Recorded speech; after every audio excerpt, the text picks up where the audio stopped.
join Dr. Joseph Boot, Brian Sauvé, Eric Kahn, and myself on March 1st, 2nd, and 3rd for our 2024 conference. It's called Blueprints for Christendom 2.0. Our early bird pricing ends on Thursday, August 31st. So go and visit rightresponseconference.com to register today. We hope to see you at the conference in March. The Boniface Option. Andrew Isker's brand new book has just been released, and last time I checked, it's soaring through the charts, even passing up the recent drivel written by Russell Moore. So we can always thank God for that. We're going to be discussing two things about St. Boniface. Number one, the man was used by God to chop down idols. And number two, he used the wood from these recently chopped down idols to restore and build the new Christendom. This is what we'll be discussing on our episode today of Theology Applied with our special guest, Andrew Isker. Applying God's Word to every aspect of life. This is Theology Applied. All right, welcome to another episode of Theology Applied. I'm your host, Pastor Joel Webben with Right Response Ministries. I'm very honored to welcome back to the show. This is the second time now, Andrew Isker. Andrew Isker is a pastor in Minnesota or close to it. Minnesota, you got it. Yeah. Okay, close to Minneapolis. That's what I was thinking, right? Not okay. too close. Yeah. Not too close. So he's a pastor. He's also an author of a best-selling book. Him and Andrew Torba, they co-wrote not the case for Christian nationalism, but just, what was the subtitle? Christian nationalism. Christian nationalism. Yeah. And a Christian nationalism, a biblical guide to taking dominion and discipling the nations was the great title. Yeah. Awesome. So I read that book about a year ago when a bunch of other people read it too. I thought you guys did a great job. And I know that you were trying to, and you nailed it, being first to market and just saying, all right, we've got something. Sure, we could take a year and clean it up. But not everybody can write the 400-page version of Christian nationalism like Stephen Wolfe, but you beat him to the punch. You guys did a great job. That was my first introduction to you. I thought it was well written. I thought you had a lot of good stuff to say. Oh, thank you. And then I had you on the show with CJ, who's your podcast host. That was a great time. Yes. And now I'm having you again because now you do have a book that from all the appearances, it seems like this is the book that you did take your time with. You could have got it out sooner, but it's like, no, I want this thorough, ironclad argument. And the name of the book is what? The Boniface Option is the name of the new book. The Boniface Option. So Andrew, welcome to the show. And let's just jump right in. Tell us about the Boniface Option.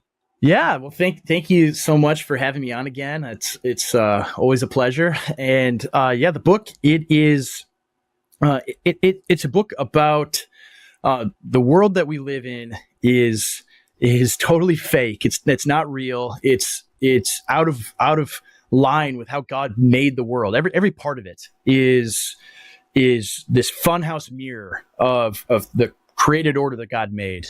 So the last 100 years has been really bad. It's destroyed so much of our way of life that God created for us. And most people are totally oblivious to it. They're not aware of it. You're born into the world you're born into and you don't realize it. But if you look back, you see, people actually had, families and households and we knew what men and women were and the differences between men and women.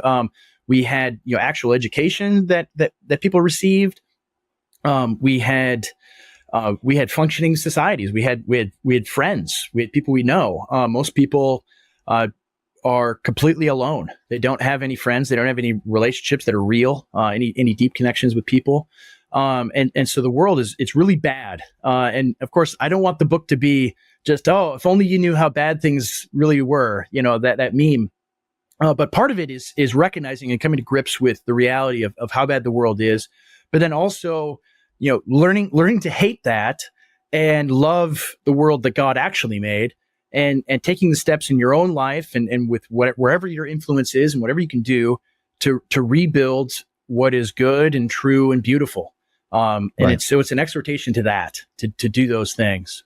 And you're playing off of also with the title, the Boniface Option, as opposed to the Benedict Option. Yes. Go ahead and explain that for the listener. Yeah, so I'm sure a number of your listeners are familiar with Rod Dreher's book, The Benedict Option. That came out, I think, in 2017, and I remember reading it and thinking, "Oh, this is pretty good." This this hits on a few points that are important. I mean, there's a reason that the book did really well. It wasn't just totally astroturfed by conservative ink, although it was.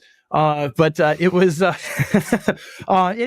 had some good points. But his main takeaway is, well, we need to withdraw to intentional community, to intentional Christian community. And I remember reading that, thinking, okay, cool, that's good. That's stuff I want to do. I want to build up my church and build up my community and have a strong local community. But then what? Now what do I do? Now what do I do? And is there anything else? We just build our little Benedict option communities and hope that the United States federal government doesn't import 50,000 Afghans into wherever we're living. Right.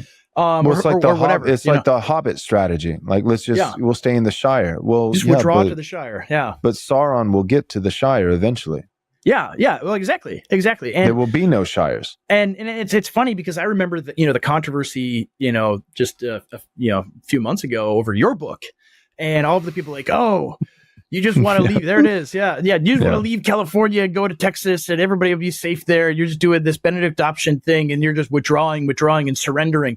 And it's like, well, no, the point of withdrawing, I mean, it's just basic like military strategy is if you're cut off and outnumbered where you are, you can stay and be overrun and totally destroyed and lose all your men, or you can retreat to a position of strength and reconsolidate and build up your strength again to be able to go on a counterattack and fight back. Yeah, my book was not an affirmation of quitting and surrender. Yeah, it was just a refuting of suicide. Yeah. Some Christians, in the name of missional living, it's really it's suicidal death. It's but because for them that is the goal. The goal is to suffer, to be persecuted. Like the highest achievement that a Christian could have would be to be a martyr. We lose down here. We lose down right? here.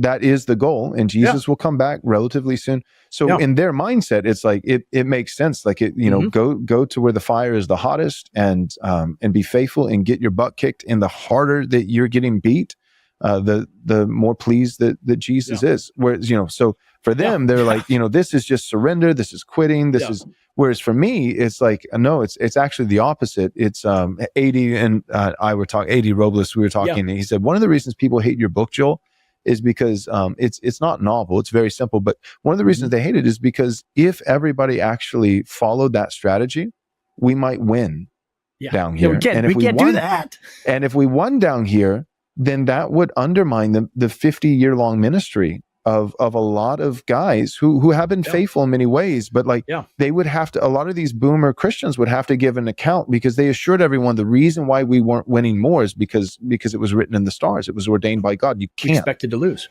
You can't. But if our generation, by the grace of God, actually pushes back and experiences victory, then in some way, we're not trying to breach the fifth commandment to honor our fathers, but in some way it is an indictment on previous evangelical Christians that saying they could have done more, but they didn't. So back to you. Absolutely. I mean, I think of the same thing. I've coached football and baseball before, and sometimes the teams are good, sometimes they're not good. It depends on the talent that you have. And if you don't have a very talented team and you're losing a lot of games, like you can make a game plan to just lose respectably.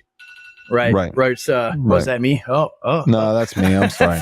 I apologize. No worries. Like you can make a game plan where it's like, I know we're not going to beat this other team, but if we at least score a couple touchdowns and only lose by 28 instead of 50, then you devise the game plan so you can maybe try to eke out a couple touchdowns. Whereas you can devise a game plan where maybe if it goes right, it might be close and there's a chance, a long shot that you might win. And I mean, the disparity is higher where if you follow that course, you could lose by 50. Right. And so it's kind of the same thing where it's like, well, we're going to keep plowing away. We're going to keep fighting, and we're not going to look like we're surrendering. And we might even have a couple wins, some long shot wins. Like we sue the state of California and our church can stay open. Right. Praise God. But that's great. Absolutely. No one was happier for, MacArthur and those guys than me. I'm like, great. I wanted them to win. But the overall strategy otherwise is losing by 50, Right. and it's like, it's not good. So I think 80 is absolutely right that, that if the mindset is we lose, well, you're going to get what you're aiming for every time. Right. And so, as far as, my book goes, the goal that I'm after is, it's less on the corporate strategy or the group strategy, like the Benedict option necessarily, but it's more, digging in deeper on a sociological level of all the things that are wrong, all the ideas that are wrong, all the ways that we live that many, I look at it and I in mind when I'm writing it, I'm thinking about many of my Christian friends who go to, your big box evangelical church, and they haven't thought too deeply about really any of the things about, how we live our life in, year 2023. And, they're certainly not like getting any teaching at these churches about, the cultural changes that are occurring or anything, or any of the political changes or any of that. Of course not.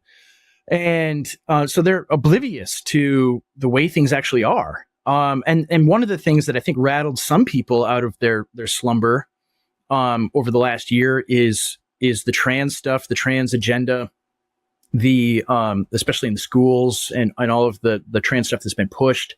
The bathrooms, all of that kind of stuff where, people started going to school board meetings and things like this. And people, shocked. They can't believe this is happening. It's like, well, something like this has been happening for the last 20 years in the schools. It's just reached a further inflection point now. But a lot of it is like they're oblivious to it. They have no idea that things are this way. And they also have no idea about how the way things used to be. So before we went on here, we were talking about like patriarchy and Right. things like that, and it's shocking to me. Maybe just because I'm an outlier, but because I have always had an interest in history. But all human societies, Christian or non-Christian, had a way of life where you had households, where you had a father leading a household and his wife submitting to him and his children submitting to him, and he's actively leading them.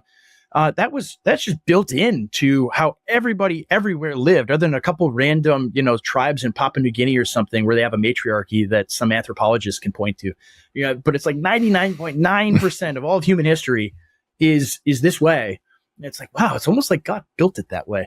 And so you begin, discussing this and seeing this and thinking about this, what this looks like, and the changes that occurred in the 20th century where, okay, we're not in this patriarchal society. Now we're in a society where mom and dad are both expected to have careers. And especially with the way the economic circumstances we're in now, even more so today, like you couldn't possibly get a house that you can buy unless you and your wife are both pulling in, close to six figures. Like it's an impossibility. And so, that's the world we have now. And you tell people, well, there was another world that existed that wasn't like this at all, where a single man could provide for a household, right? And he didn't have to be, a nuclear engineer or a lawyer or somebody, very highly skilled and highly compensated. He could be a guy that worked in a factory. Yeah. Right. You could be a truck driver, you could be whatever and be able to provide for a family. And, it's like, it blows people's minds like that. We had that existed. And so it's learning. The first step is like being aware that there was another way to live, and that's been stolen from you and taken away from you. And you should try to, cobble together, if you can, that life again, because it's good and it's the best way of life for you and for your wife, for your children.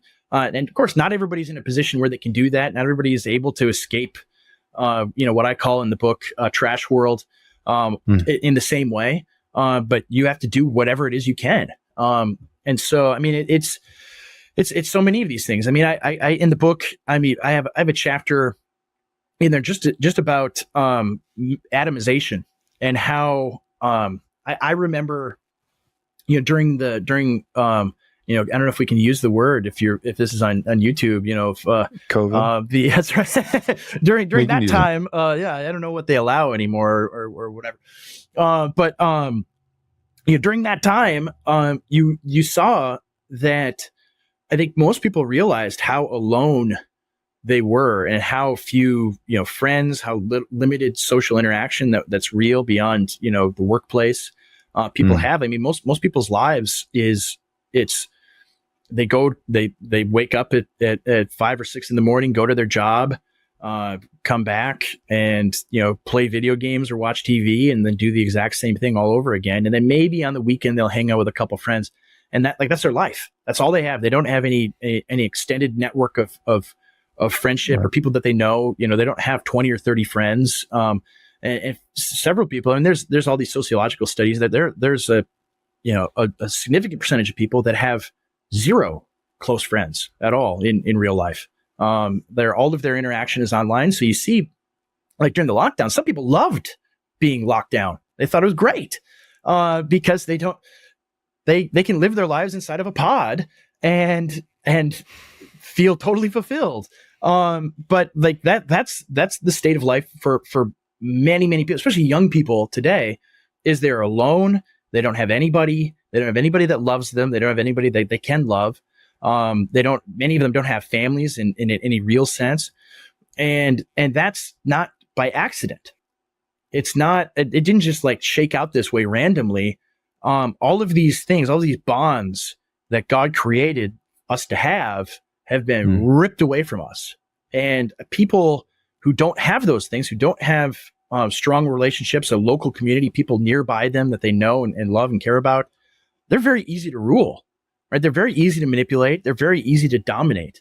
And it's like, wow, I wonder if that's, a design feature of the world that we live in. Of course it is, of course it is. So a lot of it is like just recognizing like this world is fake. I call it in the book fake and gay. I mean, it's internet jargon. But I go into the book and explain that it's not just this sophomoric, slur being used. There's actually a deep meaning to it. And you have to read the book to find out what I mean. But it is it's this world that it's not real. It's a simulacrum. You've explained fake, I think, pretty well. Explain the gay part, because I know that it's a play on words, but it also has you mean it. It's a good word. Yeah. Explain it. So part of it is, there was the libertarian political philosopher Hans Hermann Hoppe. He used to have a position at UNLV, and he was teaching there, and he was explaining. He was just explaining in kind of detached economic terms that homosexuals are high time preference people, right? They don't have offspring, and they other than the ones they like buy, and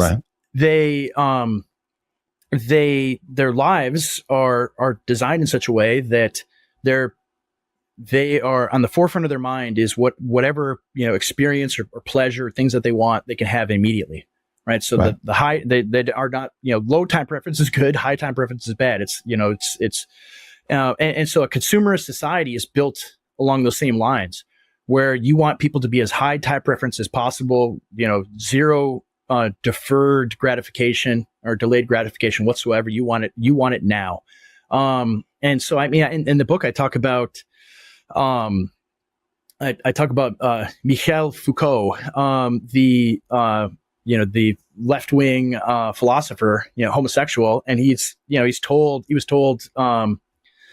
basically that he died of AIDS in the 80s, and he's famous for I don't want to get too graphic, but going to the bathhouses in San Francisco and so forth, and it's very, very disgusting, filthy, dangerous, unhygienic places, and told like, well, if you keep doing this, you're going to die. And I mean, he wrote in his book, sex is more important to me than death. Right. Like, and so like his entire lifestyle that he's built is, I want this and I don't care if it kills me. Right. And so, the world that has been crafted and been socially engineered for us is for everyone, regardless of their sexual predilections or preferences, to be spiritually homosexual in that same way as Foucault, where I want the thing that I want right now. and I don't care if I die to get it. I don't care if it ruins my life. I want this thing right now. That's. I mean, you think about like our society is very much like that. I mean, it's this built-in, fixed feature almost of our society to be these apex consumerists, to just want whatever we want. I mean, credit card debt in the United States just passed $1 trillion this last week, household credit card debt, and it's like that's by design. They want people to be this way. They want people to be massively in debt and then just wanting the next thing, more stuff, more and more stuff, more vacations, more trips, more nice things. I mean, that was the whole point of the ultimately like the money that they handed out during COVID. Is go buy stuff now, and people did. So anyway, like that when I use that phrase, it's not just this like kind of childish pejorative. It's that no, they want us to live like we are homosexuals, right? To have no family, to have no future, to have nothing on the horizon. It's a good word. Yeah, to live in a way that it's perverse, immediate gratification with no posterity, no legacy. Yeah, it's a good word. And where you're ultimately, it's also self-love. You're in love with yourself. So the way that you're using let the listener understand. Okay, so going back, you answered some of this, but I still feel like I want the listener to know a little bit more about Saint Benedict and Saint Boniface, like the actual guys. So there's the Benedict option. It was written, the book. It was written by Rod Dreher, and it was very much like retreat, have your enclave, your conservative thing, and it's hey hobbits, it's Sam and Frodo. We appreciate the effort, high five, but go back to the Shire and live out the rest of your days, and that'll work, at least for your generation, your generation, you might be able to live out your days, and then your children, are dead, and Sauron's going to take everything over. So that's the Benedict option, but the Boniface option is it includes, and I think this might, the listener might be surprised, but like your book, I think people were bothered because they thought my Fight by Flight was kind of like in the Benedict vein. But I'm very much in agreement with you. We're both post-millennial, right? You're post-millennial? Yes, I am. We're both post-millennial. We both want to win, but we also recognize that there are times for tactical, momentary retreats, but not for pleasure, not the gay option, not for just pleasure and our immediate, but we retreat so that we might regroup, so that eventually we would go back. California will be a Christ-exalting state.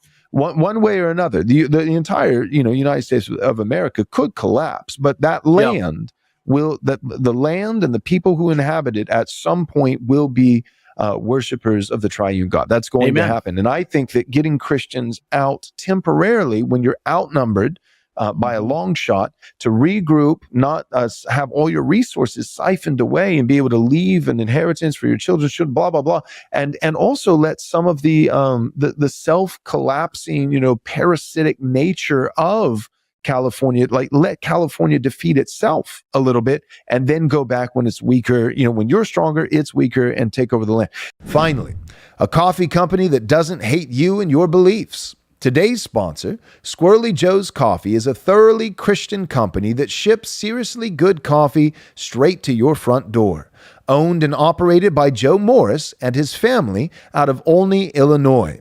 Joe also serves as a pastor of a small Reformed church. They believe that Christians should be building a thoroughly Christian economy by doing business with other like-minded Christians. They also donate a portion of their proceeds to Operation Underground Railroad to help end child trafficking. Just go to squirrellyjoes.com and use promo code RRM for 20% off your purchase. Squirrelly Joe's Coffee, share coffee, serve humbly, live faithfully. Our sponsors, Private Family Banking Partners, is on a mission to help Christians live out the Dominion mandate by making a stealth-like move away from the mainstream banks and into their own privatized banking system. This innovative system is designed to guarantee uninterrupted compound interest and tax-free growth without exposure to typical stock market risk. To join this growing community that is already building wealth unto future generations and converting post-mill talk into post-mill action, contact private family banking partner, Chuck DeLauderante, at his email, chuck@privatefamilybanking.com. That's chuck@privatefamilybanking.com. Set up an appointment and receive a free copy of Chuck's new book, Protect Your Money Now: How to Build Multi-Generational Wealth Outside of Wall Street and Avoid the Coming Banking Meltdown. Go to the links in the show notes below. Are you looking for a Christian-owned and operated cattle company that delivers high-quality beef to your doorstep? If so, you'll love Mercy Meadows Ranch. Our friends at Mercy Meadows share our values and vision, making the Dominion mandate a reality. They raise top-quality beef without any vaccines, hormones, or antibiotics. To celebrate their fall bulk beef launch, they're giving away a free 10-pound box of ground beef to one of our listeners. You could be the winner of this amazing grass-fed, grain-finished beef. Are you looking for beef to fill the freezer? Then check out their delicious steaks, roast, fajitas, and ground beef shipped free directly to your door. Don't miss this chance to enter this incredible giveaway. Just click the link in the description below to enter the giveaway. Mercy Meadows Ranch is the best choice for Christian families who want to eat healthy and support Christians serving Christians. Saint Benedict, he was just kind of, hey, let's do our thing. But Saint Boniface, the actual man, what is significant about him? Andrew, what did he do? Yeah, so I go into it in the book a little bit about the story of Saint Boniface, and Boniface was actually a Benedictine monk. So he was part of the order of Saint Benedict, and he was trained up in the monastery and was actually offered the choice to become the abbot of the monastery he was in England. And he chose against it. He said, no, I want to go be a missionary to the peoples on the other side, on the north and east of the Rhine, on the border of what was then Christendom. And especially, like, he's motivated because he's a Saxon, and all of the people in northwest, what's now Germany and Holland, they're Saxons as well. So these are his kinsmen that don't know Christ, and he wants them to become Christian. And so he left. He's commissioned to go lead a mission there, and he crosses the Rhine. The first thing that he does, one of the first things, he did some missionary work for a few years before this, but when he really began it outright, he identifies the major shrine of the German pagans, called the Oak of Thor. And the story goes that they believed that if anyone touched this tree, that Thor would strike him dead with a bolt of lightning. And so he goes one day and tells them, I'm going to come back tomorrow at midday. And not only am I going to touch your tree, I'm going to cut it down. And so word went out to all the villages nearby, and hundreds of people came the next day because they wanted to see this foolish Christian get fried. Mm-hmm. And so St. Boniface took one swing of his axe, and then at least the legend goes that a wind came out of heaven and split the tree, knocked it over. And all of the people that witnessed that day were baptized and became Christians. Wow. And then, he took the wood from the tree and built the first church in Germany out of it. And so that story always, really resonated with me. I mean, it's an amazing story. And later he continued his missionary work into his, into old age, and was martyred in Frisia by a band of Frisian robbers, and they killed him. And he actually, he held up his big Bible, and the Bible that he had is buried with him and has a big axe mark in it. And I mean, even more, like my paternal heritage comes from Frisia, from that land, from East Friesland. And so it resonates with me even more that like my people are the ones that martyred him. And they all became Christians eventually, because of his faithfulness. So, it's an amazing story. It's meaningful to me personally, because this is where my people that I'm descended from were evangelized. And, and so as I'm seeing, years ago, I'm seeing the Benedict option and people talking about it and thinking, well, I would much rather have people who have the same spirit as St. Boniface, where everything that I'm reading in this is, no, let's retreat, let's go back to the monastery, and all of that is contingent. I mean, the thing that Dreher doesn't talk about in the book is you can't have those monasteries where people are able to retreat and make copies of the Bible and make copies of great Western literature and preserving culture and so forth, which is important and good. You can't have that unless there are very rugged men willing to do violence to protect you, which is what they had. I mean, the Franks converted and became Christians, and they're brutal men, and they fought and defended the monasteries. There were outside political forces that used politics and used the sword to defend these men of God. So it's like, well, you can't have the Benedict option unless there's somebody out there watching over these communities in at least temporally. Some kind of Christian prince, huh? Yeah, I know. Yeah, exactly. And so how are we going to get that? Like, where's that going to come from? Who's going to make these guys? And so that's the thing that hit me is like, well, we need people that are willing to fight, right? We need people that want to stand up and say, this is wrong. I am not going to tolerate this. I'm going to fight it. And like, those are the people that I want to read my book, right? Those are the people that I want to encourage. Those are the people that I want to say, yes, you're right. Don't let these people tell you that you're bad or wrong or not a good Christian. If you say this is evil and bad and I want to fight it, right? That's the people I want reading my book, and I want to be encouraged. People that have that same spirit, that I see this idol here and I'm going to go cut it down.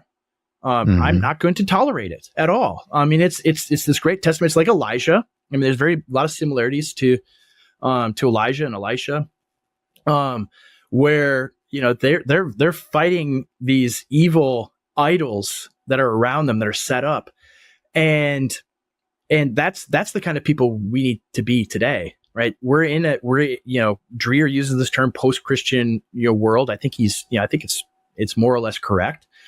And we need to recognize their reality and begin fighting back, begin saying, no, this is wrong, right? When the drag show was going on in your community, just nearby here, there was the young man in Wisconsin who went and preached the Bible and gets arrested for it. We need more guys like that. Like, that's a guy who has the thing that I'm talking about. That's a guy who is like St. Boniface, sees this idol and preaches against it and is ready to bear the consequences for faithfulness, right? Those are the kind of men we need. Amen. No, that's great. I completely agree. I would be of the Boniface persuasion. I'm on your team. Go fight, win. Any other final thoughts from the book? I know you don't want to give everything away. You just released it real quick. You might as well go ahead and plug the book. Where can people get it? So right now, the only place that it's being sold is Amazon. So there's probably some people like, I don't want to use Amazon ever. I hate Amazon. So if you are okay buying something from Amazon, get it there.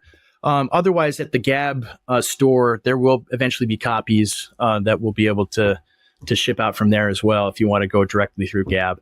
But if you want it right now, and I hope you do, you can go to Amazon and just type in the Boniface option. You'll see it there. There's a cover with St. Boniface chopping down a tree, and it's modernized. There's pictures of all of our idols that we have. In our day on the cover. So I think you shared the book cover with me. I thought it was really insightful. It's great. Yeah, it was great. There's a fellow, Emerson is his handle. He illustrated it, and he did an excellent job, and it really conveys, I think, what we're going for sure. Yeah. I will say this, and when it comes to buying something off of Amazon, I think if you're gonna compromise, books are worth the compromise, because even though, it'd be better to get off of Gab. My book, I encourage people to, rightresponseministries.com. You can buy the book there. It's cheaper off of our website. But The one thing though about getting a book off of Amazon is it does help the rating of the book, and it gets it out to more people, because you can leave a review, and the more books that sell that Amazon is tracking, then the book climbs up the charts and more people see it. And so in that sense, you could think of it as an evangelistic strategy that, okay, I'm not just feeding the beast, so go and buy your groceries locally, but maybe buy Andrew's book on Amazon. Well, yeah. And that's the thing too. I've encouraged people that like, they don't like when our books, hit the list and like we just, there was one of these odious regime evangelicals, Andrew Whitehead, just published his book, and we immediately passed that one up, and we're about to pass up Russell Moore's book that he published. And so like, if you want to thumb your nose at those people, because they pay attention to this stuff. So if you want to make Russell Moore feel bad, or Andrew Whitehead, or any of these awful people, buy the book there and help it climb the charts. So they can see, so they can see that nobody cares what they think, and they care what we think instead. That's great. All right. Any other final words about the Boniface option, or even just, aside from the book, just an encouragement to young men who maybe, a lot of guys have probably just given up on the church. I come across those guys all the time through YouTube. They email me and they're just like, I can't find a church. And if I do find a church, it's just, they hate men. Like I'm constantly being despised. They claim to be complementarian. They claim to, to affirm male headship. But when you really get down to like, what does male headship means? It means that that you have zero authority in any functional, practical way, and that you lay down all of your rights and all of your this and all of your that, not for the good of your wife and your children, but for your wife's fleshly preferences. Yeah. That's what it means to be complementarian. And guys just know that. That's why they're going to Andrew Tate. That's why they're, and I'm not saying that's right. That's not a good option. But one of the reasons I feel like, we talked, offline before we recorded, but like Return of the Strong Gods is a book that has been helpful. And these things are inevitable. There's going to be the strong gods being, a return of patriarchy, tradition, religion, nationalism, a sense of, pride for your nation, and allegiances to your fatherland. These things are coming back, and we're seeing the pendulum swing back from weak gods, which would be inclusivism, and open-mindedness, and principled pluralism, and all that. There's a swing back from that to these strong gods, and patriarchy is one of the male headship, tight family that's led by a man who loves his wife, loves his children. He's strong, and he is in a position of leadership. There is a return to that. And my concern is that as our culture is shifting, and it is happening, as it shifts from these weak gods of egalitarian feminism, those kind of things, back to patriarchy, that there won't be over here. It's not whether, but which. Patriarchy is coming back. So the question is, which kind of patriarchy? And I'm concerned there's not a biblical option.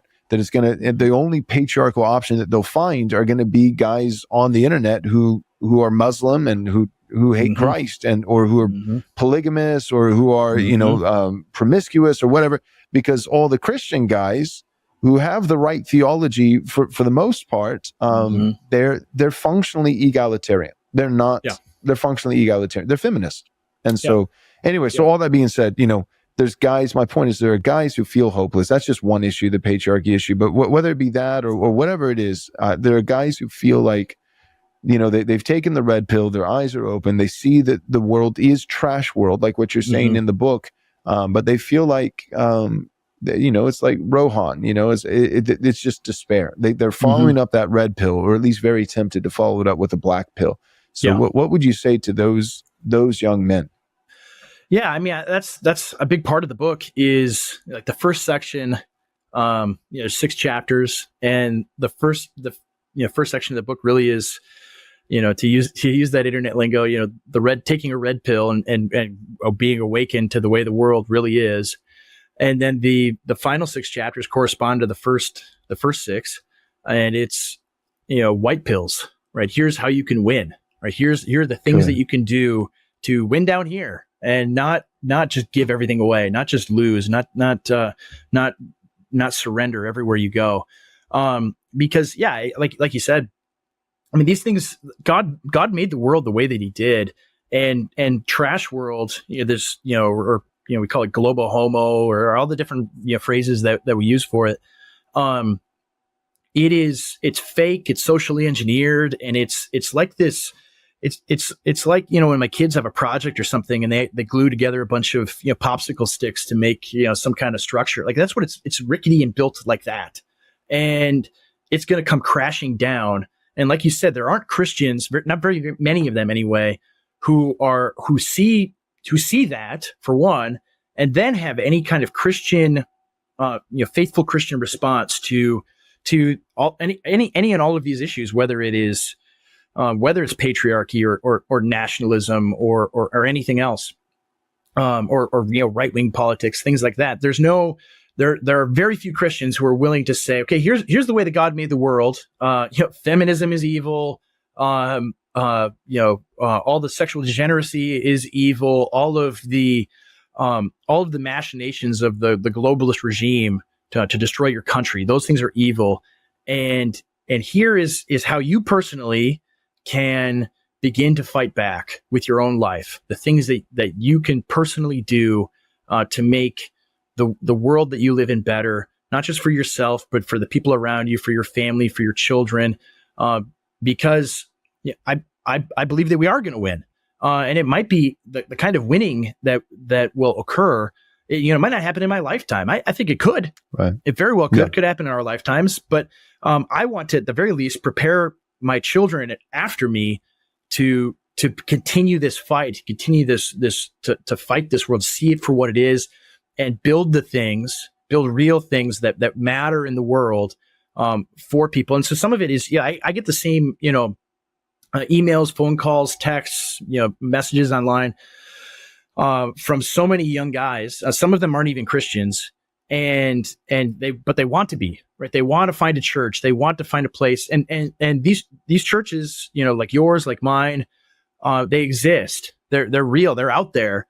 But there's not many of them. But when you find them, and we can be part of a good community, right, then that you need to just dive headfirst and be part of it and build things there.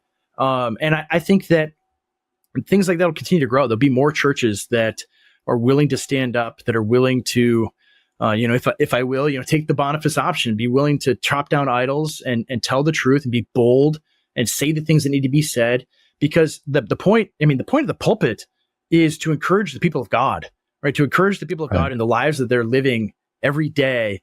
And if they see this world burning down around them and all this destruction, all these horrible things, and they're not getting that, they're not being told, yeah, you're right, these things are bad, and here's what Jesus has to say about that. Here's what his word has to say about it. Here's how you could be encouraged, and here's the things you should be doing. If you're not getting that, go somewhere where you do get it.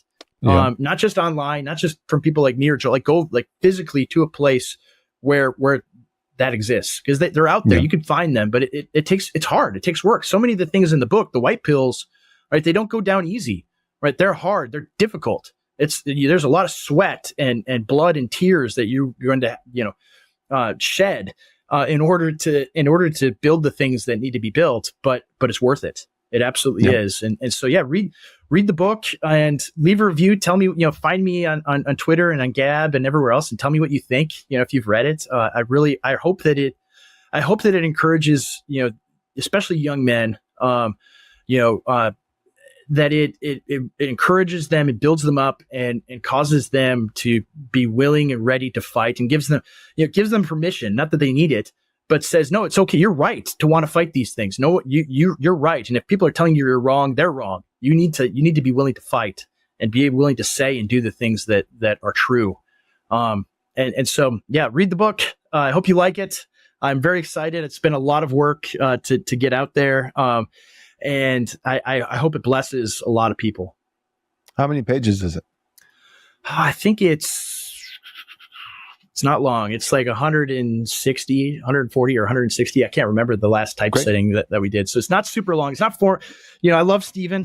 Stephen's a friend of mine. It's not 440 pages long with lots of footnotes. That was a great read. But it's a little bit, a little bit shorter than that. So you can read it in a day if you really wanted to.